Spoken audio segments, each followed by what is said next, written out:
Alors, ça risque peut-être d'être un peu compliqué parce qu'elle revient d'un stage en altitude. Elle a repris l'entraînement tardivement, mais elle est déjà très affûtée. Hier, elle disait qu'effectivement, si quelqu'un l'avait poussée, elle aurait pu aller 1 ou 2 secondes plus vite. Elle a déjà fait un très beau dernier 50 mètres. Pour avoir parlé avec Philippe Lucas, il m'a dit oui, son 3e 100 mètres n'était pas top.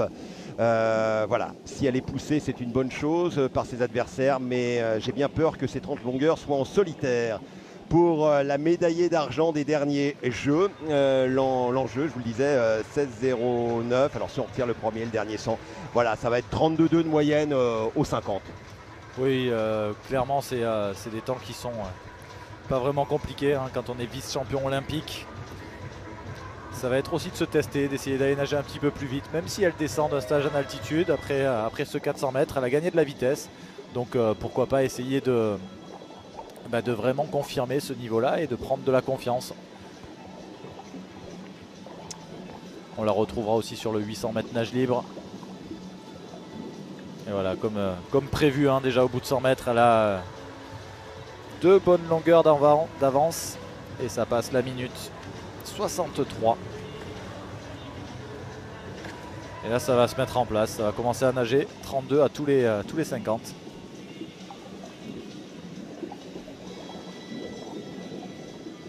Alors, respiration de temps, vous le voyez, pour Anastasia Kirpichnikova, avec, vous en avez pris l'habitude maintenant hein, sur les longues distances.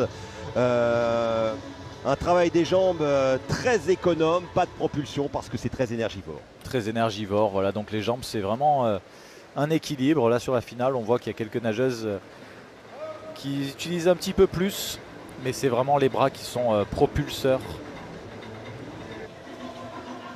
Alors vous allez voir sur le plan large, voilà, il y en a une qui repart, mais Anastasia a quand même 100 mètres d'avance quasiment, 32,23.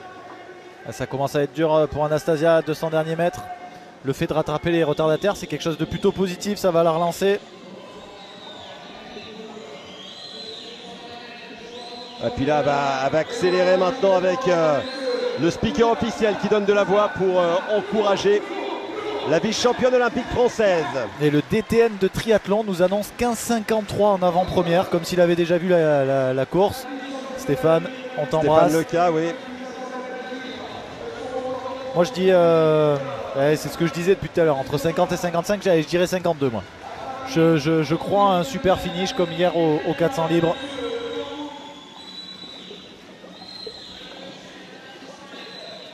Là, elle en récupère. Hein. Elle en récupère quelques-unes des nageuses.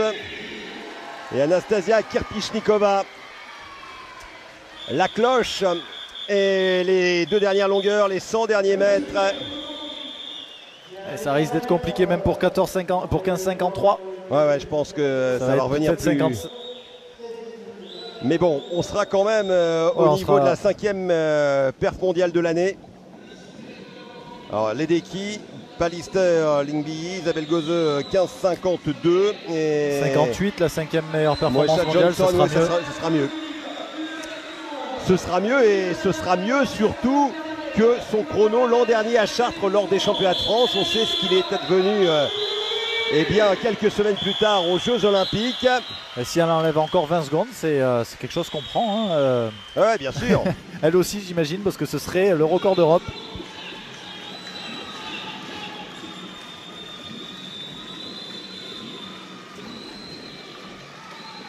Anastasia Kirpichnikova qui en termine de son 1500 mètres avec un chrono sous les 16 minutes, 15,55,27. Elle n'est jamais allée aussi vite au championnat de France.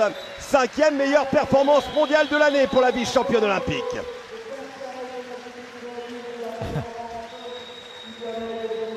C'est costaud, hein. Ah, et seule, hein, vraiment, c'était un contre-la-montre pour elle. Ça revient. Ouais, et derrière Clémence Cocardo de Lille Métropole qui fait une très bonne dernière partie de course. Carla Serra et Cocordano qui en termine là aussi à la 2e place. 16-31 et 16-33 pour Carla Serra, la nageuse de Canet.